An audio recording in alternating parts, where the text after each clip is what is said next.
Hello, dear students, and welcome to the social science class of class 6. Today, we are going to learn the first chapter of history. So, the name of the chapter is When, Where, and How. So, in this chapter, we are going to learn about our past events. How? So, with the reference of this chapter, we will learn what happened, where happened, how happened, and when happened. So, now let's have a look on the content, what we are going to learn in this chapter. In this chapter, we are going to learn about what is history, importance of studying the past events, chronology of events, timeline, and sources of history. Our first one is what is history? So, what is history? History is the study of our past events. History is the study of past events. Past events, now what is past? So, students, past is everything that has happened up until this movement. Everything that has happened till now, that is past. Means everything that has, all of you are knowing about past means the things that has already happened, that is only the past. Now we will learn about everything around you has history. Everything, whatever things around you has history. Events map happen in people's life. Events happen in everyone's life, in societies also, in countries also, in the world also. In fact, events even happen on earth and in universe. So everywhere events took place, everywhere, not only in humans history. Everything, ideas also has some past, society is also having some past, our country is also having some past, whole world is having some past, even universe is also having past. Like I have explained you about the forming of the universe, or I have explained you about the forming of our galaxies. So that is only, everything is having some past. So students, if we will discuss about that what is the definition of history, so history can be defined as a systematic, that means a proper and careful study of past events. So, history can be defined as a systematic and careful study of past events. We can also say that history is the study of past for which we have written records. History is the study of past for which we have written records. Now, next I'm going to explain you about now how history, how we are studying history, from where we are come to know that all these things happened in our life.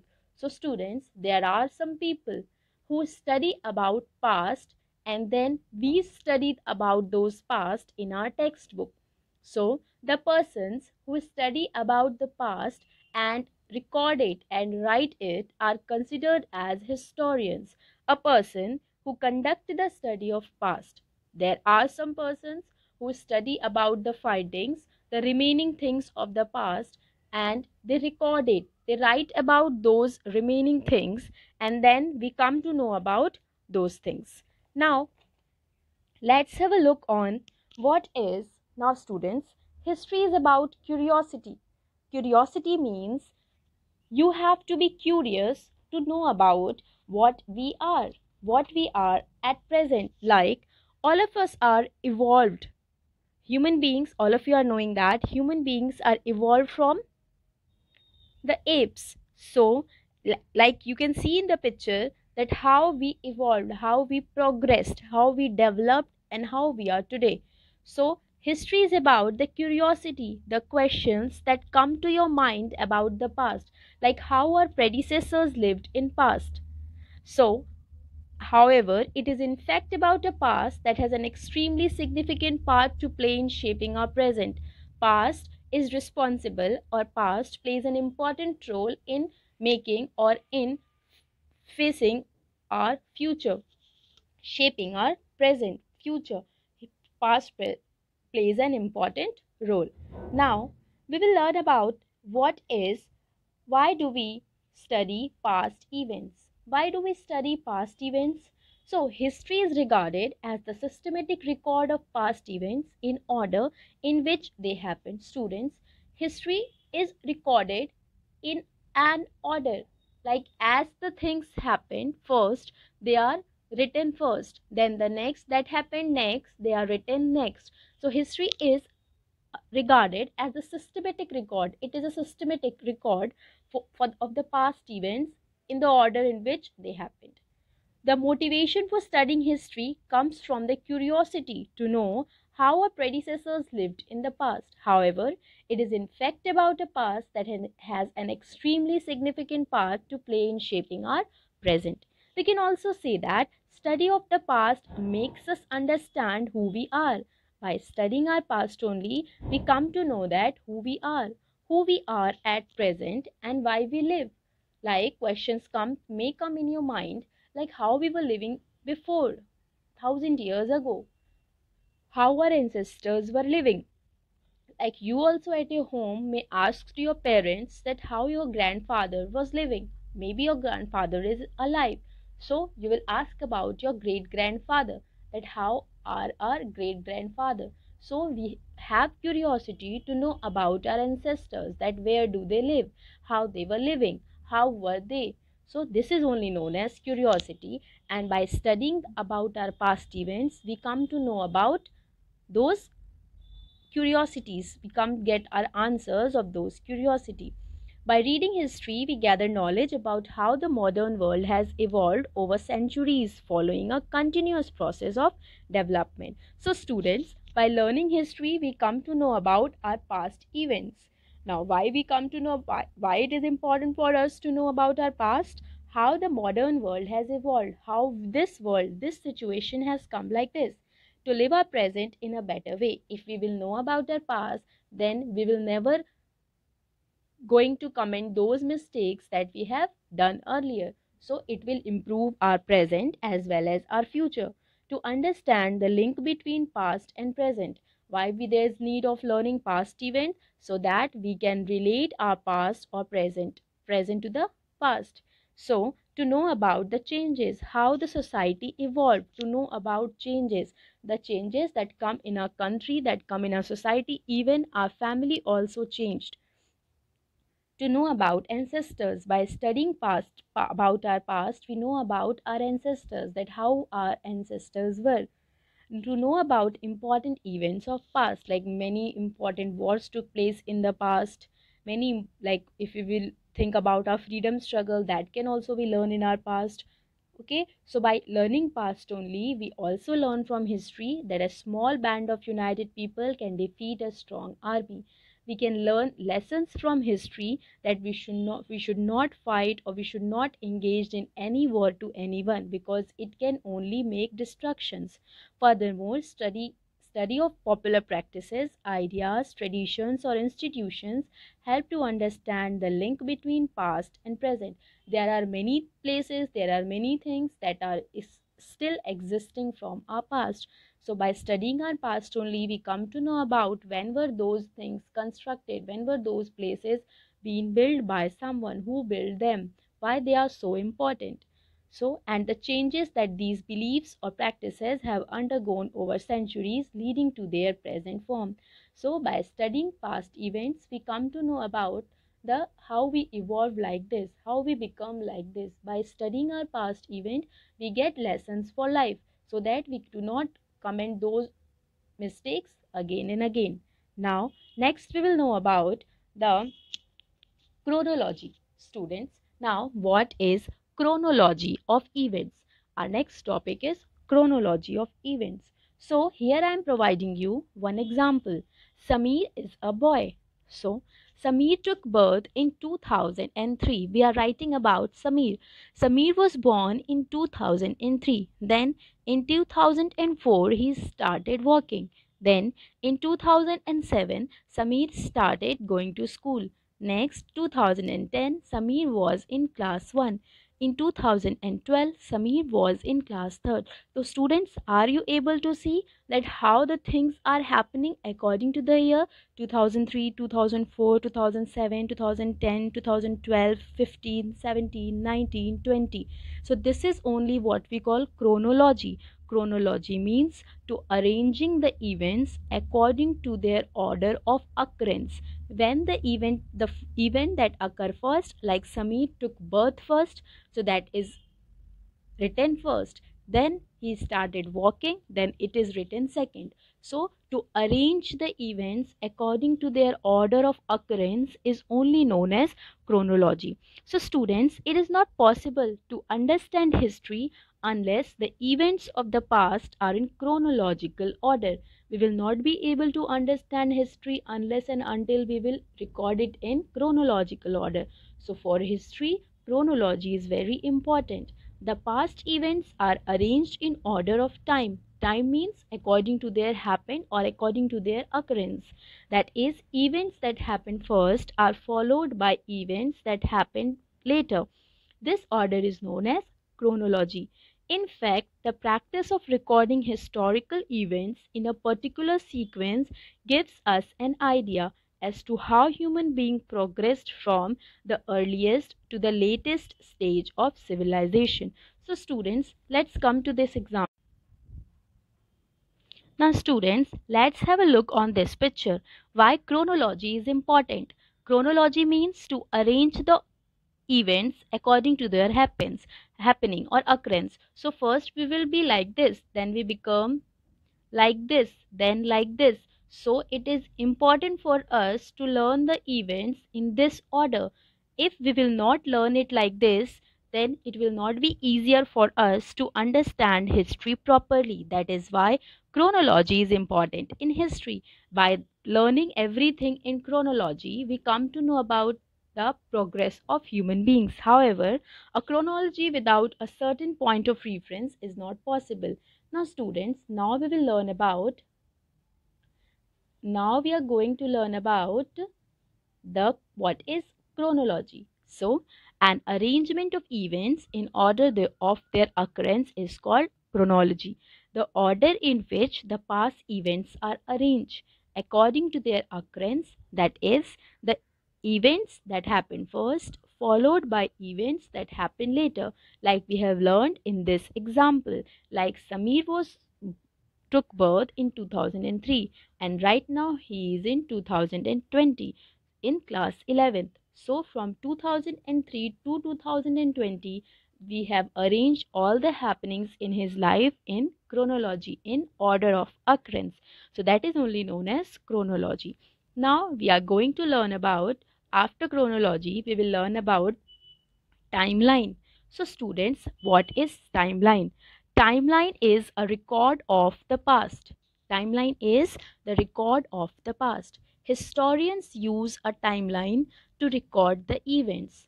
Timeline help us to track important events. They also tell us how much time goes by before the next event occurs.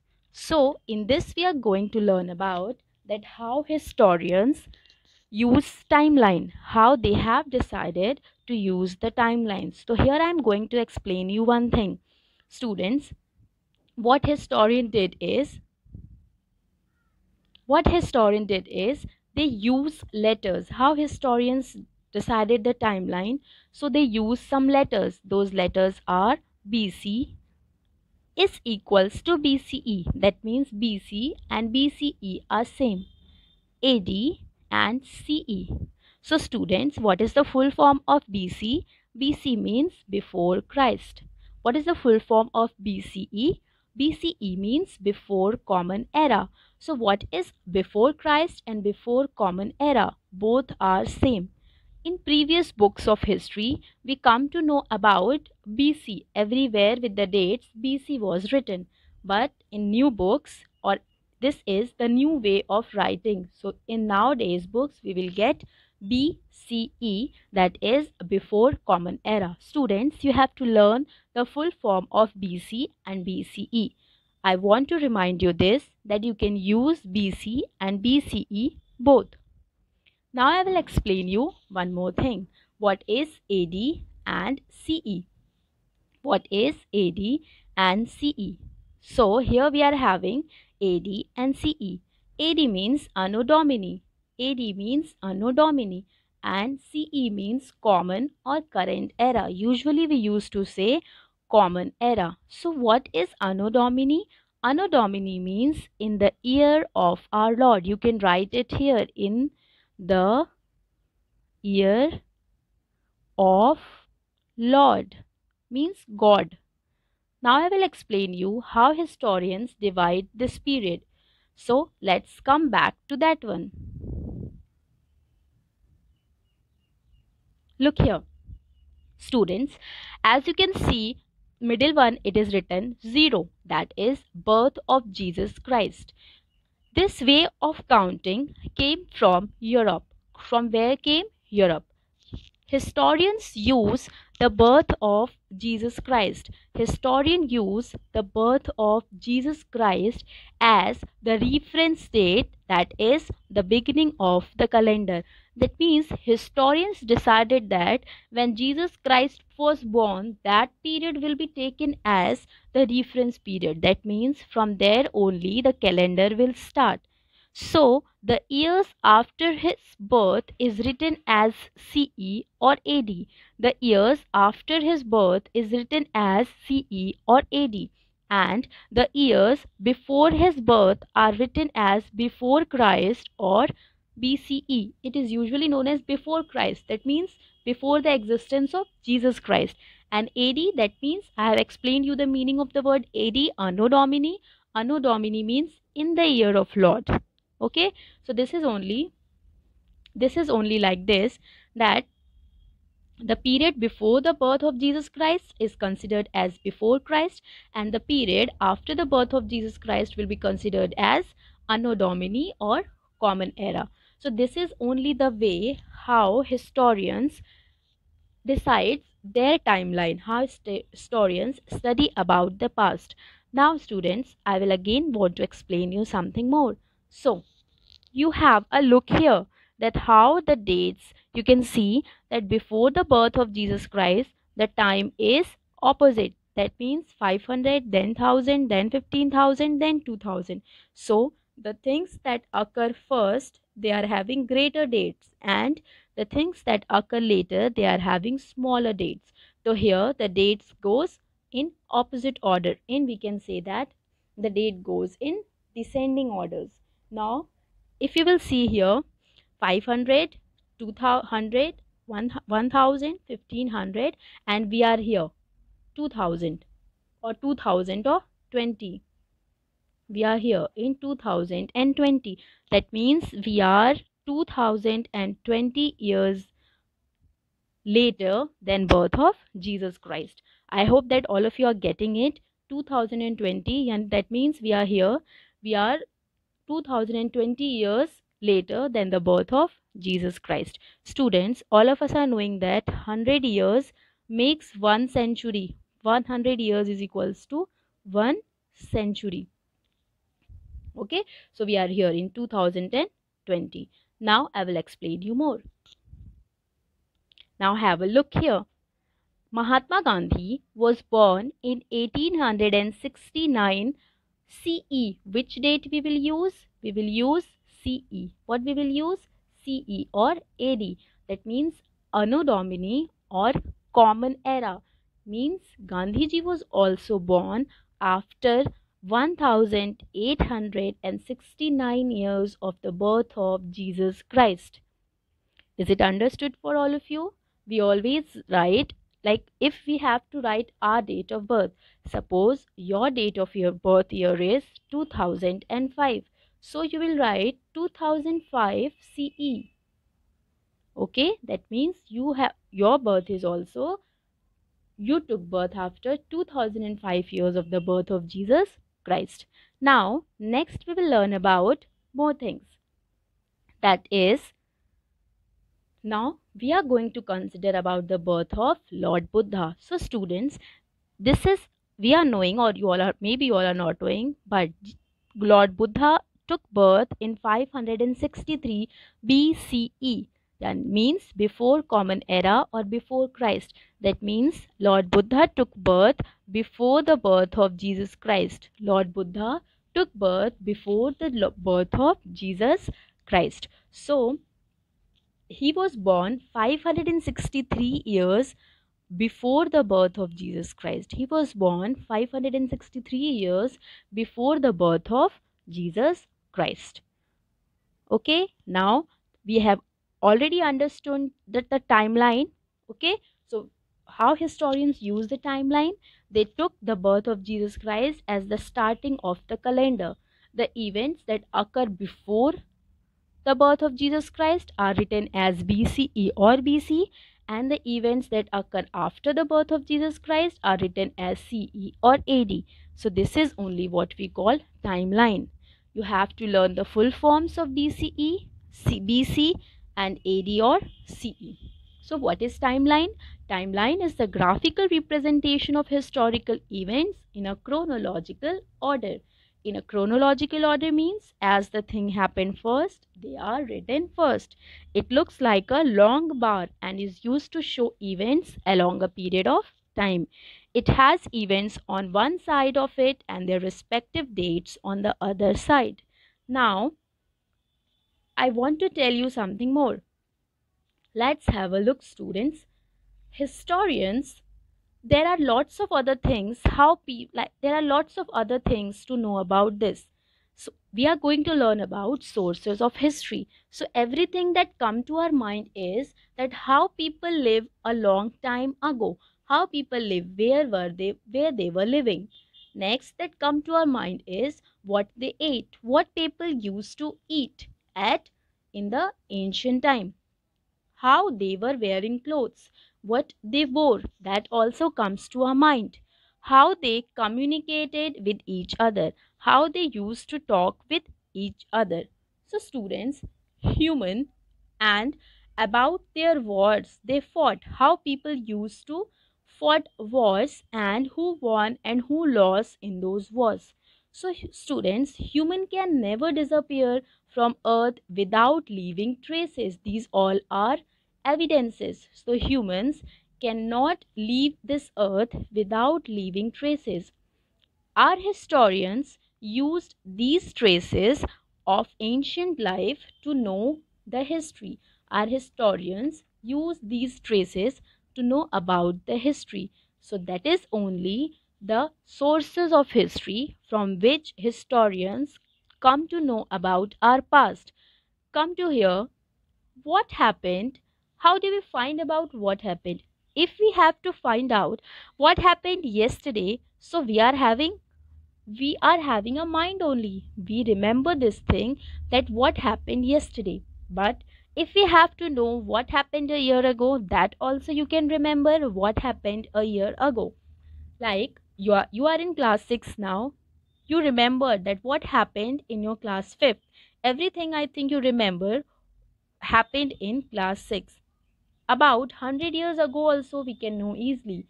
About 100 years ago, for this we can ask our grandfathers, grandmothers. We are having photographs at our home, photos are at home, we are having videos are at home that we can watch and know about it. So about 100 years ago we can come to know about this. But what about 1000 years ago? How we will come to know about 1000 years ago? So for this only we need sources of history. For this only we rely on the traces, on the things or on the records that past people have left for on the earth. So people kept records of economic activities and events. People used to kept records of their economic activities and events. They wrote on how they were they write. They wrote on bark of trees and they wrote on bark of trees, on stones. You can see they wrote on stones also. They wrote on tanned animal skin. They used to write on tanned animal skin. They wrote on walls of caves. They used to write on cave walls and even on books. Earlier, there was no printing press. So people used to write with their hands only. They used to write with their hands only on the books. So, students, most of these books are written with the help of symbols. Earlier, people do not know how to write. So basically, they use the same pictures. Like if they have to draw birds, so they make birds only. because they were not able to write words. If they have to make eyes, so they draw eyes only. So what they use earlier for writing, they use symbols or characters for writing. Yes, they were using languages also, which we people do not able to understand. They use different languages which we people do not able to understood till now. Some of the writings we are not able to read it. So historians learn to read and interpret these symbols. Apart from writing, people leave many other sources. So these were the writing sources, like people used to write on bark, tree barks, tree leaves. People used to write on stone, on metal. So all those things are in the writing form. But there are some more things rather than writing from which to come to know about our past, like seals. They used to make seals like this, like seals, like like coins. They used to mint coin also at the time, like clothes. These are also left as a resource for us. Jewelries that are made by ancient people. Toys that ancient children used to play. You can see toys in the example. They are made up of mud. Weapons. That means that people used to hunt. That is weapons. Like that only we were having tools also that people used to hunt or dig earth. Next, the utensils where people used to store their food or cook. So all these comes under this. Their dwellings. Dwelling means their houses where the people used to live. Their monuments. The people used to build monuments, large old buildings which they built. Okay. Now drawing and paintings which they made on stone. Like this only they used to make paintings and drawings on stones. And even on walls of hills, they used to do cave paintings. Whole caves are full with the paintings that people used to do at that time because they do not know writing that much. So that is why they used to draw the things. So that is only, students. We learn about what is history, why do we study about our past events, we learn about what is chronology, we learn about what is timeline, and we learn about sources of history. In the next part, I will explain you more on history. In the next part, I am going to explain you more parts. We will learn about the sources of history in great detail. We will learn about each and every source in great detail, and we will learn about the importance of geographical factors and division of history. I hope that all of you are able to understand this much. Please watch the video, read your book up to timeline, and after this I will be there with the second part. Thank you, students.